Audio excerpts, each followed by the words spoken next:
Hello again everyone and welcome back to my channel. In this video I want to talk to you guys about the concept of live patching. And this isn't the first time that I've brought it up on my channel. Some time ago I actually did a review of the live patch service from Canonical and showed you guys how that works. And that's a pretty cool service because if you are running Ubuntu server, for example, you could pay a small fee and have your server automatically patched without a reboot, which is pretty cool.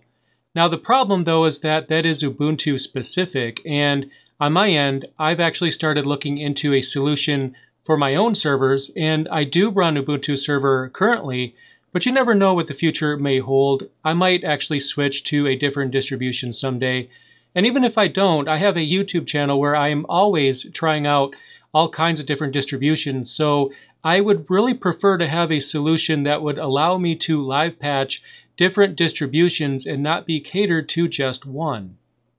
And this is something of a big problem for me actually, because have you ever been on the official Learn Linux TV website, forums, or wiki, then all of a sudden your connection drops and the server goes down?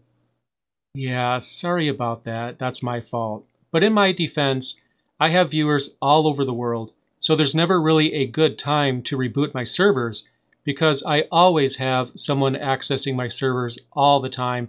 So I need a solution that allows me to have more uptime, reboot my servers less often, hopefully never, because let's face it, rebooting is annoying. Why are we even still doing that in 2020? I'll never understand. But I want a solution that is more distro agnostic and gives me the uptime I'm looking for. And that's when I decided to look into KernelCare, which is a service that facilitates live patching, but it is not focused on any one distribution. It actually supports all of the major distros, which is a major benefit for me, especially since I can be sometimes a distro hopper and have trouble sticking to just one. Even though I'm using Ubuntu server on all my servers right now, I could switch to Debian tomorrow, you never know. So I decided to put KernelCare through the test, install it on the servers that I use for Learn Linux TV as well as a few others to see whether or not this service is going to facilitate my use case. And I decided to record it and actually put it into a review so you guys can go through this journey with me and we can see whether or not the KernelCare service is a good fit for Learn Linux TV. So let's go ahead and get into the review. I'm really excited to check this out and show you guys all about KernelCare.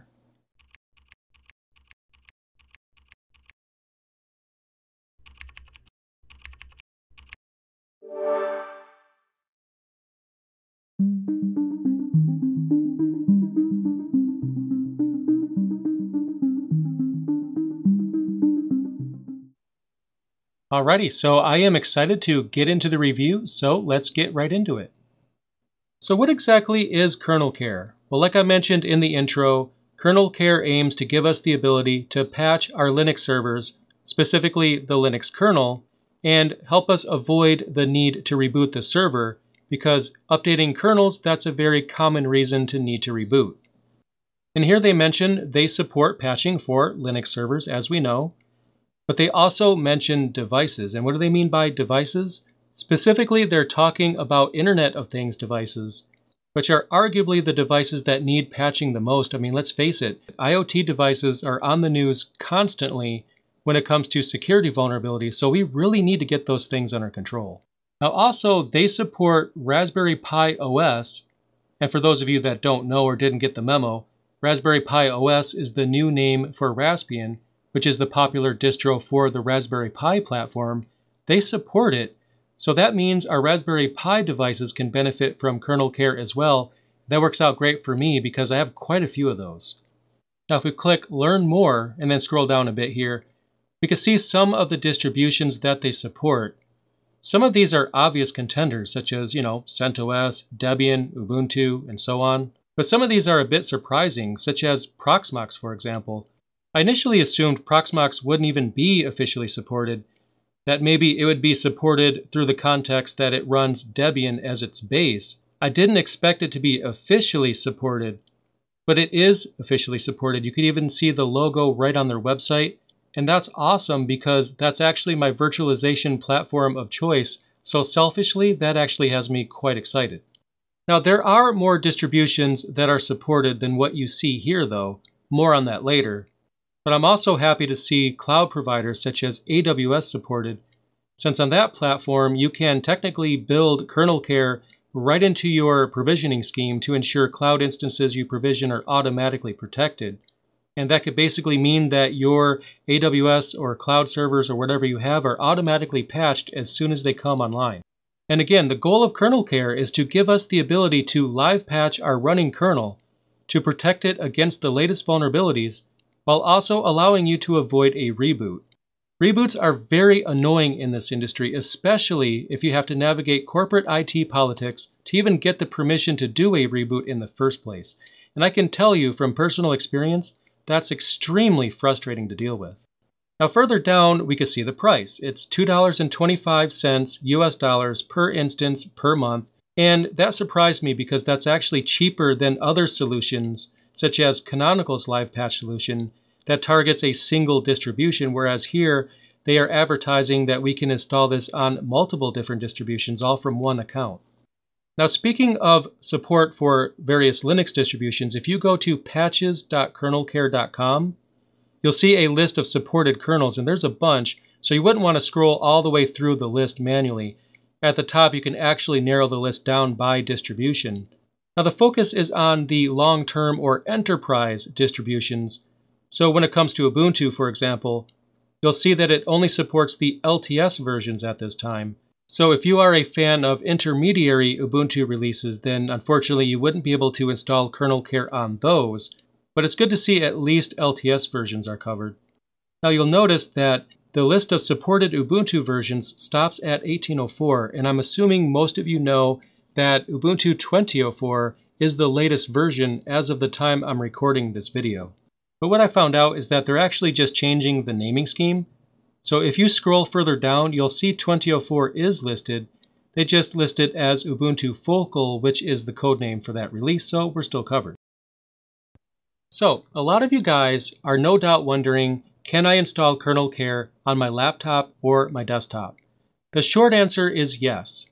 I mean, KernelCare really doesn't care what you are running on your computer as long as you are running a supported Linux kernel, because that's all they require is that you are running a kernel that's supported. So they don't care if you have GNOME or KDE or something on top of your distribution. If you are running Debian, I mean, Debian is Debian. Ubuntu is Ubuntu. So if you have a GUI installed, that's fine. It just matters if the kernel is supported, which again is all they care about. Now there's some exceptions here. They don't support Fedora at this time, which is a bit of a bummer, honestly, but Fedora is a bit more bleeding edge, so that's a little bit out of scope. And they don't support Pop! OS, even though Pop! OS is built on Ubuntu. It's different enough to where KernelCare actually won't work on it. So there's going to be some exceptions to the rule, but generally speaking, if you are running a supported distribution, then you should be able to have KernelCare running on your laptop or desktop, no problem. And another benefit I want to mention real quick, and I'm going to be very brief on this because it's basically outside the scope of my audience, but just in case some of you guys watching this are going through a SOC 2 certification for your business, you should know that KernelCare can actually assist you with achieving that certification, which is pretty cool. Now, if you don't know what SOC 2 means, don't worry about it. That's an enterprise security certification and probably only applies to a certain subset of my audience. But just know that if you are going through that process, KernelCare can actually help you achieve that, which is awesome.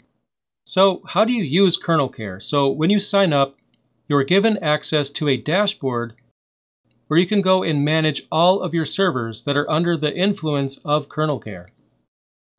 And a quick disclaimer about that, KernelCare did provide me with the demo account that I'm using for the purposes of this review, but just know that the opinions expressed in this review are my own.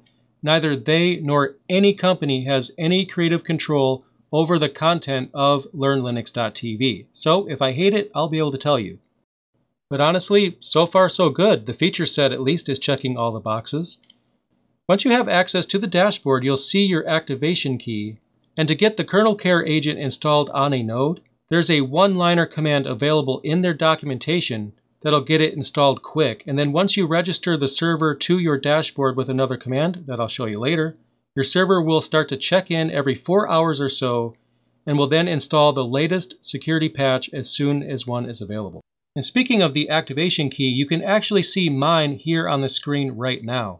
Now this is something you should probably keep private, and you especially shouldn't show it off in a video that a ton of people are going to see on YouTube. But this is a demo account, so I don't really care.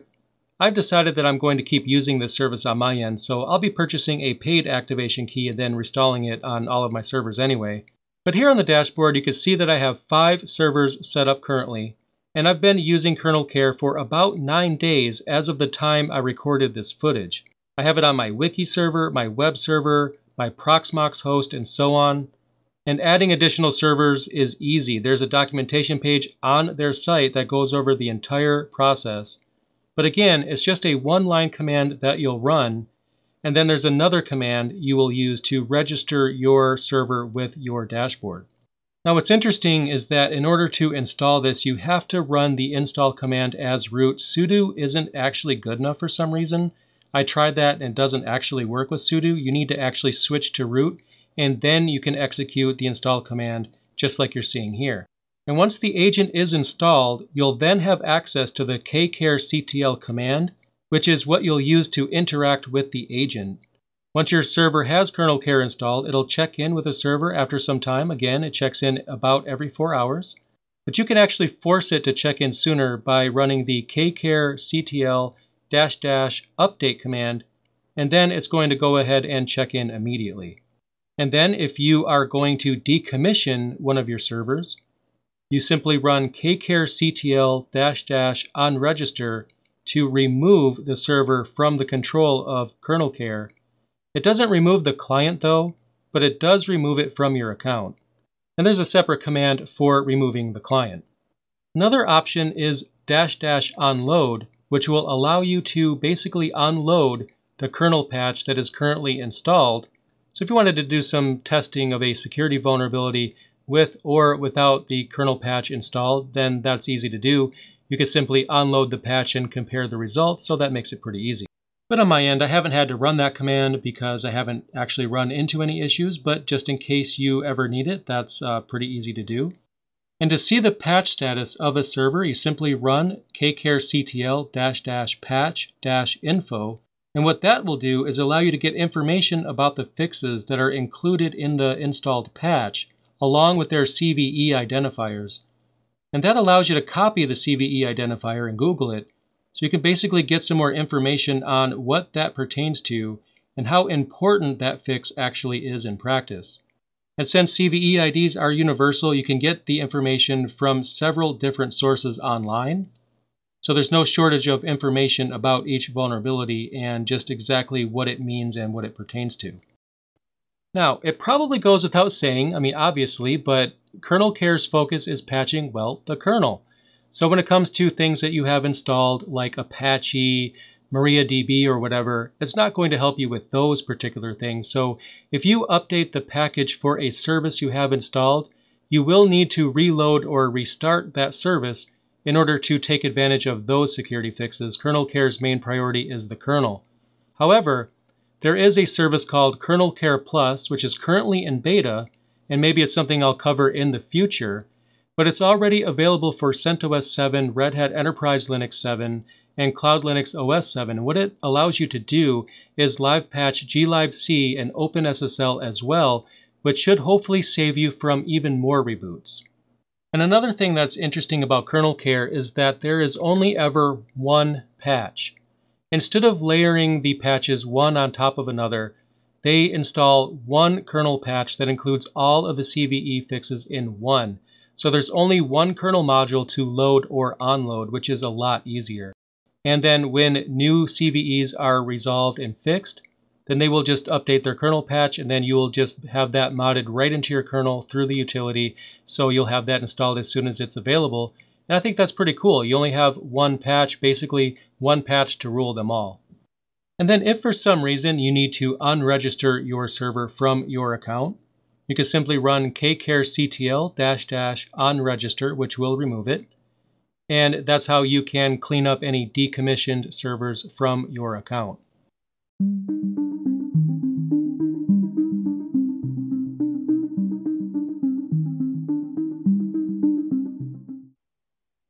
So while I was recording the footage for the KernelCare review, I was actually hoping that at some point some sort of vulnerability would hit the news that I can use as a good test. I mean, don't get me wrong, I don't like there to be vulnerabilities because I don't want anyone to get hacked or anything like that, but having a fresh vulnerability to test KernelCare against would just be awesome, and that's exactly what happened. So I actually held this review a little bit longer to go ahead and test KernelCare against the Crosstalk vulnerability that was recently discovered and released to the public. So let's go ahead and see how KernelCare contends with this vulnerability. Okay, so here I am with a fresh installation of Ubuntu 20.04 on a laptop. During installation, I made sure that the network was not connected. I didn't want it to automatically update anything or anything like that. And I decided to use an older ISO of Ubuntu 20.04 to do the installation. I wanted to make sure that it didn't contain any code that was too new so that I could make sure that this laptop is affected by this vulnerability. Now, I do have Wi-Fi connected right now, but I made sure not to agree to install any updates. I wanted to make sure that this installation was vanilla, and it is. So I'm going to go ahead and go through this real quick. I'm not going to set up their live patch. I'm not going to call home about that. I'll leave that enabled and click done. So we should be ready to go ahead and check out this vulnerability. So what I'm going to do is open up a terminal. Let's make that full screen. And then I made the font size larger for you guys to make sure all my friends on mobile will be able to see this. Now the first thing that I want to do is just check and make sure that this laptop is affected by the Crosstalk vulnerability. So I'm going to go ahead and paste in a command right here, and I will have something in the description below that'll have the commands in there. So if you need to copy and paste these commands, you'll be able to do that. And here's the command. So basically the Crosstalk vulnerability is checked by the same script that would check Spectre, Meltdown, and things like that. This is a vulnerability that requires a microcode update. I'll talk more about that in a moment. But the command that's on the screen right now, what that's going to do is it's going to check to see if the CPU on this machine is impacted by that vulnerability. So I'll press enter. And I went ahead and downloaded the file. We can see it right here. I'm just going to make that executable.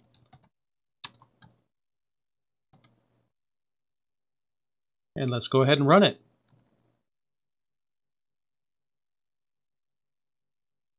Now the last vulnerability that is shown with this utility is referring to the Crosstalk vulnerability itself. It lists it as the special register buffer data sampling vulnerability, but it actually also goes by the name Crosstalk as well, so it is one and the same that this is referring to. So this confirms that this particular laptop is actually vulnerable to that vulnerability, so we are good to go to proceed to see if we can go ahead and get that fixed. So this particular vulnerability requires a microcode update in order for this to be mitigated. Microcode updates, just like kernel updates, do typically require a reboot. Now in this case, it's important to understand that KernelCare is a utility that live patches your kernel. And the microcode update isn't by itself a kernel update, though it does have a kernel component. What KernelCare will allow us to do in this context is actually still prevent a reboot that would normally be necessary with an update such as this. It is going to require a manual step though, but that's actually a rare case because this isn't microcode care, it's KernelCare. But even though it's focused on the kernel, it'll still save us a reboot. So I'll go ahead and show you how to patch this particular vulnerability without a reboot.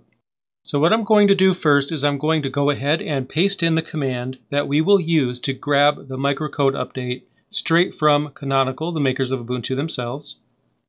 And here it is, so I'll press enter.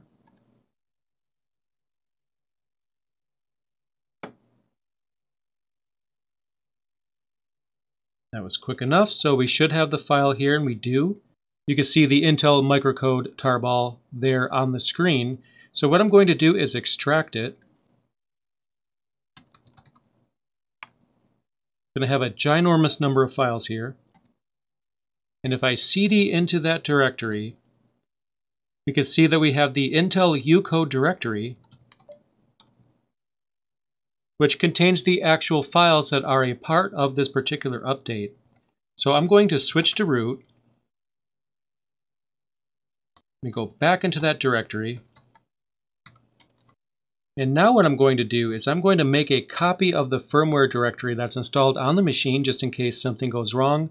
I definitely want to have a backup of that. So lib firmware.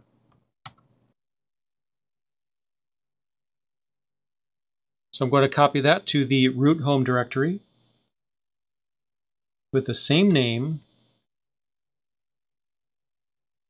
All right, so we should have that file backed up. And we do. So now what I'm going to do is copy the downloaded firmware files to the directory where they need to be. And that's simple enough. We'll just use the copy command as we normally would. And we're going to copy this directory right here. And we're going to copy it to lib firmware just like that. We should be good to go. And now what I'm going to do is force the kernel to try to reload the microcode. And I'll go ahead and paste in that command right here. Press enter. So I will log out as root. And now I'm back to my local user right here. And to show that we are still vulnerable to this vulnerability, I'm going to rerun that same script again, just like we did earlier. So as you can see, I'm still impacted by this vulnerability. Even though I successfully installed the microcode and I forced a reload in the kernel. Again, microcode updates usually require a reboot. To try to prevent that reboot, I'm going to go ahead and install KernelCare. So I'm going to switch to root. And then I'll paste in the one-liner for the installation, which is this right here. I'll press enter.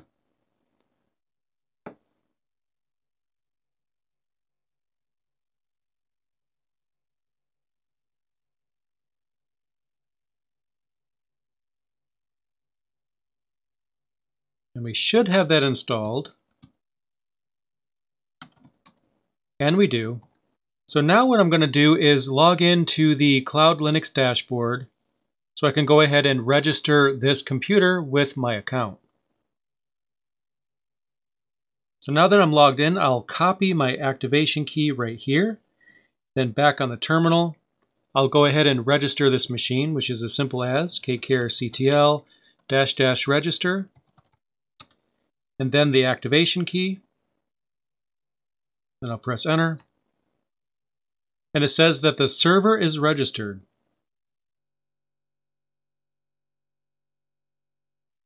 Now we can see that the Lemur laptop right here is registered on my account, but it's never actually checked in yet. But let's go ahead and just make sure of that. I'll go back to the terminal.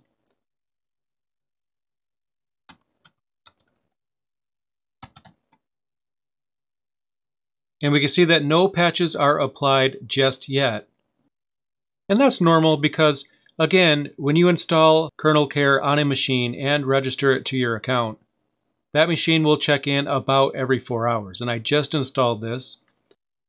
So to try to make it happen a little bit faster, I'll run kctl update and then enter.